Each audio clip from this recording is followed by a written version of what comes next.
I've been into cooking for quite some time now. However, it wasn't until recently that I actually started to put effort into learning how to cook, all the science behind it, all that good stuff. And since then, since I've started this channel, my ego has unjustifiably gone through the roof. For no reason at all. So I think today is a great day to dunk on my former self and elevate my struggle meals. You know, I have $5 in my bank account and I've got 3 things in my fridge meals. I've graduated, I've improved, I have transcended. So using my newfound skills, I'm gonna do just that. I'm gonna elevate my struggle meals. The rules are simple. I'm gonna make 3 meals, and for every one of those meals, I'm gonna be using the exact ingredients that are in those meals. I can't substitute, can't change it up. They have to be the center of the dish, the life of the dish, if you will, the inspiration. So no making any elaborate dishes, then casting the main ingredients to the side. No sir, not today. The idea is to elevate, not relevate. I actually have no idea what that means, I just made that up. So let's see if I can take my struggle meals and elevate them into something possibly edible. I'm curious to see. It's gonna be fun. First struggle meal. See, when I was young, my mom used to make me a dish which was just scrambled egg, spaghetti, and ham mixed together. And since it was cheap, I used to just eat that a lot in college. It was excellent, especially with a little bit of ketchup.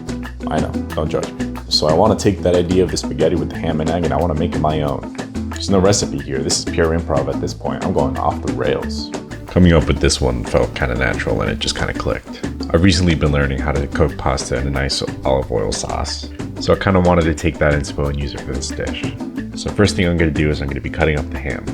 I got fancy ham because I'm a fancy man. And what I want to do with it is real simple. I just gotta cook it up on the pan until it browns nicely and also gives me a nice fondant at the bottom of the pan. I really wanted to dice these smaller, but what do I look like? Yahtzee? Once those are browned, I take them out and set them aside and then throw in the olive oil, which I will use to flavor the pasta. With this technique, I've learned that it's best to use less oil than you think you need, or else you'll essentially be eating like pasta cereal with how much oil there will be. But once the oil was heated, I threw in some garlic and some other things to flavor it up, while making sure to scrape the fondant off the bottom, nothing too fancy. Once the pasta is done, just transfer it over to the pan, add in some pasta water to help the sauce coat the pasta a little better, and stir as if I've just heard some juicy gossip. And yeah, well, plating it's just kind of putting it on a plate and throwing a fried egg on top with some salt, pepper, and then garnishing with chives and the ham from before. And that's about it. Super simple.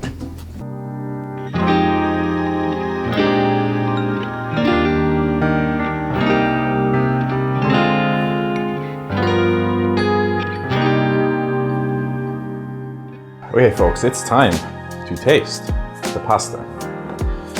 I have to admit, before we start, I think this is the prettiest dish I've ever made. I think just really relying on colors and the contrast and the greens and the reds and the yellows, but I mean, shit, look at it. It looks and smells incredible. I don't know if it's good to taste incredible because I kind of winged it a little bit. I didn't really follow a recipe. I forgot to add salt at the last minute. It's a whole thing, but we're here. We're happy. It's a sunny day. No longer nighttime, so let's give it a shot. I'm very excited. This one came from a place of deep inspiration. So let's see if my mom's spaghetti with ham and egg works elevated.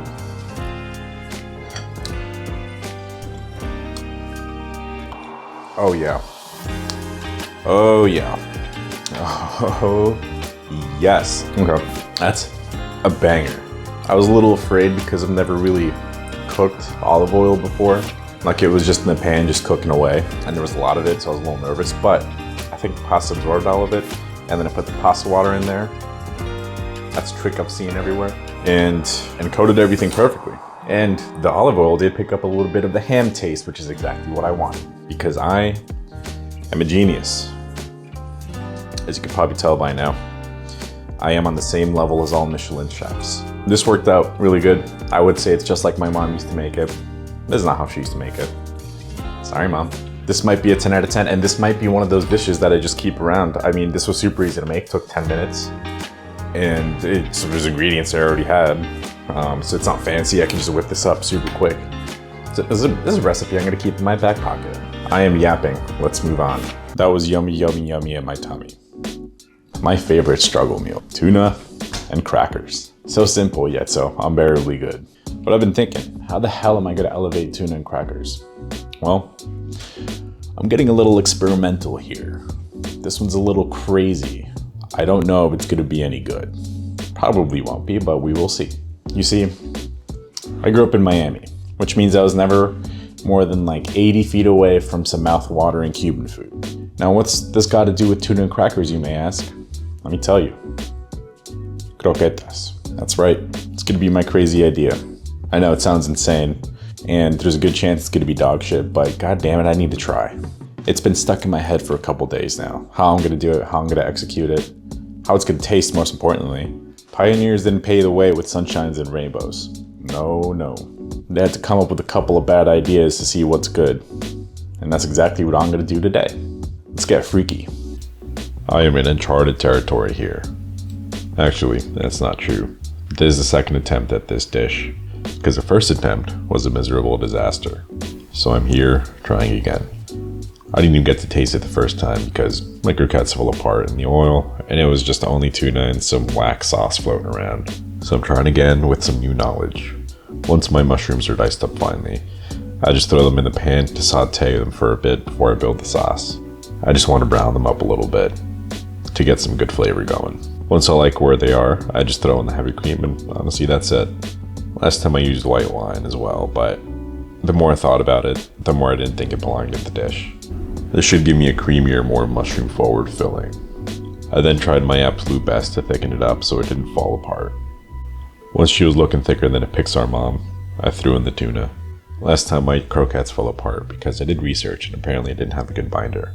And I read online somewhere that an egg could be used as a good binder, so I cracked one in there, but it honestly made things 10 times worse. It became so liquidy it essentially destroyed all of my progress. But I wasn't about to start over again. I added cracker crumb after cracker crumb to the mixture because god damn it, I needed this to work. Once it was thickish again, I chilled it in the freezer for it to solidify. Now is the moment of truth. I have my hot oil, my crackers, and my tuna filling. I just have to put it together.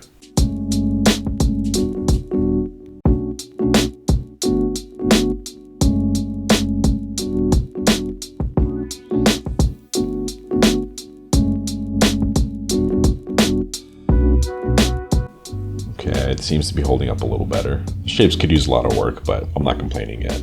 It seems that they're still very delicate, and I can't really dictate the shape, but they're holding together just enough for me to cook them through. This is so chaotic.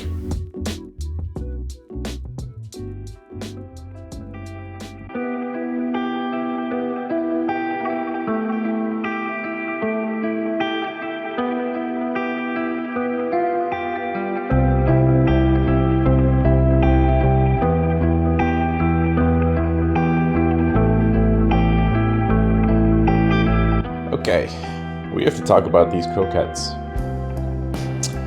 This was my second attempt at making them, and I still don't think it was very successful. I mean, the first attempt was a complete failure. You guys saw that. It fell apart almost instantly. It didn't go well. Attempt number 2, I decided to maybe I needed some binder, something to make it stay together, you know, make it form into a nice shape. They're definitely a lot more firmer than step number 2, and I think the egg cooked while it was in the oil, so it helped it keep its form a lot, but still not my favorite. Still a lot of work to be done. Doesn't mean we can't enjoy one, right? Or at least try it. I don't have a lot of high hopes for this because a creamy mushroom tuna croquette doesn't sound like the most appetizing thing in the world. But this is, again, I'm just spitballing here. I don't really know what the hell I'm doing. So, also, I burnt them a little bit, so that's always fun. Let's give these a shot. I don't have a lot of high hopes. I hope they're good. I am very happy to announce that these are purely okay. I thought they were gonna be bad, but they're not. I mean, they're not great. They're okay, and that's a win in my book. The crackers are carrying most of this thing. The crackers and the oil, that's literally all I can taste. Yeah, they're carrying the dish completely. I can barely taste the filling. So this is a little oil sponge that I've made myself, and I don't know how I feel about that. I think next time my video is gonna be elevating healthy meals. Yeah, they're okay. A solid middle ground. However, I do think that if I ground the crackers a little bit more and the shape held a little better, I think those would be pretty good. And I didn't burn them. That's another one. If I didn't burn them, I think these would be pretty good. They're okay. They're growing on me a little bit, but I probably won't make these again. Now finally, last but most definitely not least, classic mac and cheese. With the box only being a couple of bucks and it being purely okay, it was my go-to meal in college. But I'm not a college boy anymore. I'm a fake cook with a cool idea that I want to try. There's gonna be no box today, no sir. The only box going on today is me boxing myself because I am my own greatest enemy. This one's going to be fun. I have the opportunity to use more French words that I have learned. For example, I'm starting off by making a roux, which is honestly just butter and flour. Although, at the time of filming this, I didn't know any of the measurements and was doing it like Amelia Earhart, winging it. Essentially, you just mix these two together and make a nice paste, and then once that is done, you go on to make the bechamel, which is essentially this, with some milk to make a nice base. Again, with the bechamel, I completely screwed it up and didn't look up at any of the measurements. And I later learned that this sauce was completely wrong, but I mean, in my defense, look how thick and silky it's looking. One other thing I learned during this recipe is that I have to learn how to center the camera a bit more. I don't know why I made it so that the dish is just way up at the top of the frame. Anywho, adding the cheese was fun and it made it great, but in classic fashion, I always winged it and it did not add enough cheese. But I was mesmerized by how good the sauce looks. Next was buffalo sauce, which I wanted to add slowly. I really need to take measurements more seriously, I'm just so lazy. Whatever. I was satisfied with my sauce, so it was time to throw the macaronis in.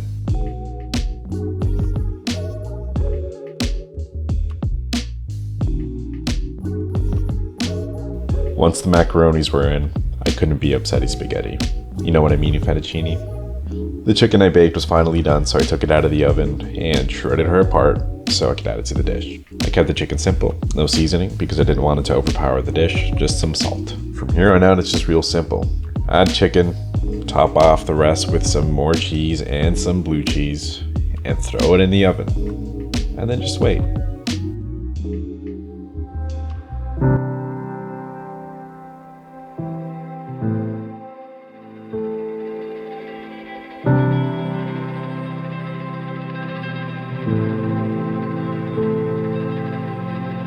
Alright, it is time. I think this is one of the best looking things I made so far. Fuck, pardon my French. I forgot that this was in the oven at like 500 degrees and I just touched it.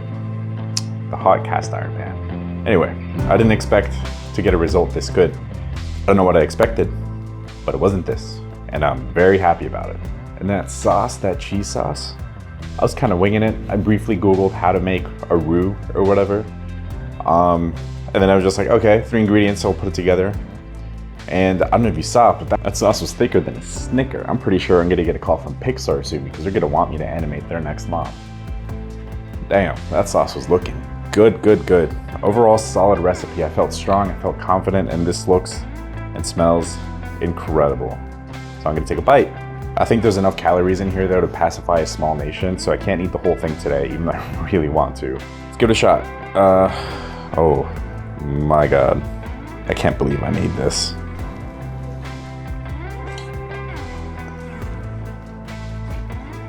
Fuck. That is incredibly hot. It's really good, but I think maybe I didn't add enough buffalo sauce. There's something, the sauce is tasting a tiny bit bland. I mean, it's not bad. I'm still gonna destroy this whole thing. This thing isn't gonna live to see tomorrow, but something about the sauce is just a little too bland. Maybe I didn't add enough salt. Maybe I didn't add enough buffalo sauce either. It looks incredible. Looks-wise, 10 out of 10. Taste-wise, 7 out of 10. If I could open up a restaurant and have people just look at the food, I would be a billionaire by tomorrow. Like if they could just go in there and like be like, wow, that looks good, and then they just don't actually taste it, I'm golden. I'm good to go. I'm not disappointed. I just it's a work in progress. I'm workshopping it. I think I did a really good job for my first ever homemade mac and cheese. So yeah, incredible. Looks good, tastes good. That's a win in my book. Today felt good. I feel vindicated for all those years in school before I had my big boy job. I think my favorite part about creating these dishes was just being able to get creative and making these things without a recipe and just, being able to call them my own.